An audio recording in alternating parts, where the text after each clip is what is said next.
Amerika Serikat tampaknya kehilangan sekutu kunci di Teluk Persia di tengah perang yang berkepanjangan dengan Iran. Arab Saudi secara tak terduga melarang Amerika Serikat menggunakan pangkalan militer dan wilayah udaranya untuk operasi melawan Iran. Hal ini memaksa Donald Trump untuk menangguhkan misi yang telah ia umumkan, Project Freedom, hanya 36 jam setelah dimulai. Langsung saya jelaskan. Project Freedom atau Proyek Kebebasan diperkenalkan oleh Donald Trump sebagai operasi untuk memastikan kapal-kapal dapat melewati Selat Arbus di tengah blokade Iran dengan bantuan Angkatan Laut Amerika Serikat. Namun, pada saat yang sama, ternyata tanpa Amerika Serikat pun kapal-kapal masih bisa melintas dengan cukup baik. Uni Emirat Arab ternyata baru-baru ini secara misterius berhasil memindahkan beberapa kapal tanker minyak melalui Arbus. Dan mari kita bahas hal ini bersama-sama. Nama saya Alexei Peci, mari kita bahas ini bersama. Tapi sebelum kita mulai, saya minta Anda untuk berlangganan saluran ini, beri suka pada episode ini, dan tulis komentar apapun di bawah video ini. Itu sangat membantu dalam mempromosikan konten di YouTube, dan saya akan sangat berterima kasih atas itu. Jadi, mari kita mulai episode ini dengan berita darurat yang disampaikan oleh NBC News mengutip dua pejabat Amerika. Arab Saudi melarang Amerika Serikat menggunakan pangkalan militernya dan bahkan wilayah udaranya untuk operasi melawan Iran. Dan ini terjadi pada tanggal 5 Mei. Ternyata inilah yang memaksa Donald Trump untuk segera secara darurat menangguhkan operasi yang telah ia umumkan, Project Freedom, hanya 36 jam setelah dimulai.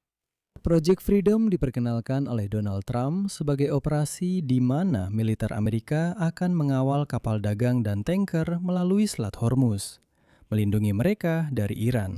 Meskipun Donald Trump sendiri kemudian meyakinkan bahwa sebenarnya dia menghentikan operasi ini karena dia katanya diminta oleh Pakistan dan beberapa negara lain yang tidak disebutkan namanya. Mereka berkata, Donald Trump, tolong hentikan operasi ini, tidak perlu dilakukan, jangan sekali-kali mengawal kapal dagang melalui Selat Hormuz, karena katanya ini adalah awal dari babak baru negosiasi yang sukses dengan Iran. Dan menurut saluran televisi NBC News, Donald Trump secara tak terduga mengumumkan dimulainya proyek kebebasan pada hari Minggu siang di media sosial. Hal itu membuat sekutu Amerika Serikat di Teluk Persia terkejut dan bahkan menimbulkan rasa kesal yang jelas dari Arab Saudi. Di sana mereka menyatakan bahwa mereka sudah benar-benar bosan karena Donald Trump terus-menerus menempatkan mereka dalam bahaya dan bahkan tidak memberitahu mereka, apalagi meminta pendapat dari sekutu-sekutunya. Dia hanya memutuskan, saya akan melakukan operasi ini dan sama sekali tidak peduli dengan para sekutu. Akhirnya, Riyadh kehilangan kesabaran dan secara langsung memberitahu Washington bahwa mereka tidak akan mengizinkan militer Amerika menggunakan pangkalan udara Pangeran Sultan di Tenggara Riyadh serta wilayah udara Saudi. Katanya, mau melakukan operasi, silakan saja lakukan operasinya tapi tanpa kami. Sudah, cukup permainan seperti ini. Ngomong-ngomong, bahkan dilaporkan bahwa Israel pun tidak tahu tentang rencana Trump untuk melakukan operasi. Apalagi tentang fakta bahwa Amerika Serikat ternyata sedang bernegosiasi dengan Iran untuk sekedar menyepakati pengakhiran perang secara formal. Saya sudah menjelaskan ini secara rinci di episode sebelumnya, mengapa saya menyebutnya formal, mengapa saya mengatakan bahwa ini hanyalah kesepakatan sementara untuk sedikit meredakan situasi. Semua itu sudah saya jelaskan secara rinci di episode sebelumnya di kanal YouTube ini. Jadi kalau belum menonton, silahkan cek dan pastikan untuk menontonnya. Dan seperti yang dikatakan oleh narasumber NBC, percakapan telepon antara Trump dan putra mahkota Mohammed bin Salman tidak membantu menyelesaikan masalah tersebut. Bin Salman mengatakan, tidak, wilayah udara kami, pangkalan kami, kalian tidak akan bisa menggunakannya lagi.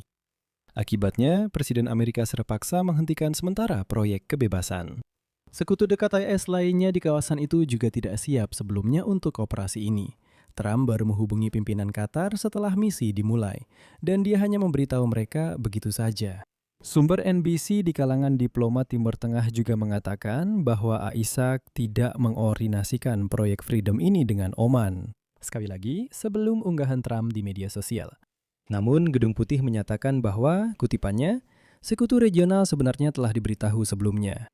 Namun, langkah seperti itu di Arab Saudi sangat mengungkap banyak hal.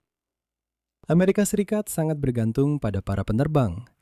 Di pangkalan Pangeran Sultan di Arab Saudi, pesawat tempur, pesawat pengisian bahan bakar di udara, dan sistem pertahanan udara. Riyadh sebelumnya selalu mengizinkan penggunaan pangkalan untuk perang melawan Iran. Selain itu, juga menyediakan koridor udara untuk pesawat-pesawat. Pesawat militer sangat penting untuk pelaksanaan proyek Freedom, karena pesawat-pesawat itu harus memberikan pelindungan udara bagi kapal, kapal dagang, dan tanker. Inilah yang menjadi andalan utama. Dan ketika orang-orang Saudi berkata tidak, wilayah udara ditutup dan pesawat tidak akan terbang, Trump langsung berkata, "Oke, kita hentikan sementara." Administrasi Trump sekarang sedang berusaha mendorong penyelesaian diplomatik perang dengan Iran. Dan juru bicara Kementerian Luar Negeri Iran, Esmail Bagai, menyatakan bahwa Teheran sedang mempelajari proposal perdamaian baru dari Amerika Serikat. Trump sendiri pada Rabu pagi menulis di media sosial bahwa perang bisa berakhir jika Iran setuju memberikan apa yang sudah disepakati. Saat berbicara di Dewan Oval, Presiden Amerika Serikat menyatakan bahwa telah terjadi pembicaraan yang baik dengan Iran dan meyakinkan bahwa Teheran ingin mencapai kesepakatan. Namun seperti yang ternyata kemudian, Donald Trump yang percaya diri dengan operasinya di Selat Hormuz justru mendapat kejutan. Ternyata Uni Emirat Arab baru-baru ini telah memindahkan beberapa kapal tanker minyak melalui Selat Hormuz. Untuk menghindari kemungkinan serangan dari Iran, transponder yang menyiarkan lokasi kapal-kapal tersebut telah dimatikan. Meskipun negara-negara lain di Teluk Persia seperti Irak, Kuwait, dan Qatar telah sepenuhnya menghentikan ekspor atau secara signifikan menurunkan harga untuk menarik pembeli, atau seperti Arab Saudi hanya mengirimkan minyak melalui Laut Merah, Uni Emirat Arab memutuskan untuk mengambil risiko. Menurut data pelacakan kapal dari KPLER dan analisis data satelit Sinmax, perusahaan minyak negara Abu Dhabi, National Orbital Oil Co., berhasil mengekspor setidaknya 6 juta barel minyak pada bulan April menggunakan 4 kapal tanker dari terminal di Teluk Persia. Dicatat bahwa kargo tersebut baik dipindahkan dari kapal ke kapal untuk kemudian dikirim ke kilang minyak di Asia Tenggara, disimpan di Oman, atau dikirim langsung ke kilang minyak di Korea Selatan. Dan salah satu kapal tanker seperti itu yang sedang menuju Korea Selatan akhirnya menjadi sasaran serangan Iran. Pada saat itu, ketika Amerika Serikat memulai operasi mereka untuk membuka blokir selat dan menarik perhatian Iran yang tidak diinginkan. Jadi sekali lagi Uni Emirat Arab berhasil melewati selat itu. Lalu Trump berkata, umumkan operasi, tapi Uni Emirat Arab tetap melanjutkan pengiriman kapal tankernya. Dan ketika Trump menarik perhatian, kapal tanker itulah yang kena serangan. Akhirnya Uni Emirat Arab mengalami serangan besar-besaran dari Iran yang tampaknya menyadari bahwa mereka sedang dipermainkan. Pada hari Senin, di hari pertama operasi Donald Trump, Uni Emirat Arab menuduh Iran melakukan serangan menggunakan drone terhadap kapal tanker minyak kosong Baraka. Oleh karena itu, muncul pertanyaan tentang bagaimana sebenarnya negara-negara Teluk Persia mulai memandang setiap inisiatif Donald Trump dan apa yang sebenarnya mereka dapatkan dari itu. Lebih banyak mudarat atau manfaat?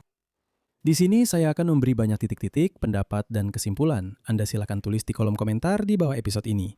Jangan lupa subscribe channel ini, tekan lonceng, dan beri like. Jika Anda ingin mendukung kerja kanal YouTube ini, saya akan sangat berterima kasih. Anda bisa melakukannya dengan donasi melalui tautan dan rekening yang tersedia. Di deskripsi video ini, silakan pilih format yang paling nyaman untuk Anda. Saya akan sangat berterima kasih atas dukungan Anda. Atau Anda bisa scan kode QR yang ada di layar Anda. Ini adalah cara paling mudah untuk mendukung kerja kanal ini. Dan jangan lupa untuk berlangganan kanal Telegram saya, PC News. Linknya juga ada di deskripsi video ini. Itu saja, jaga diri Anda, sampai jumpa.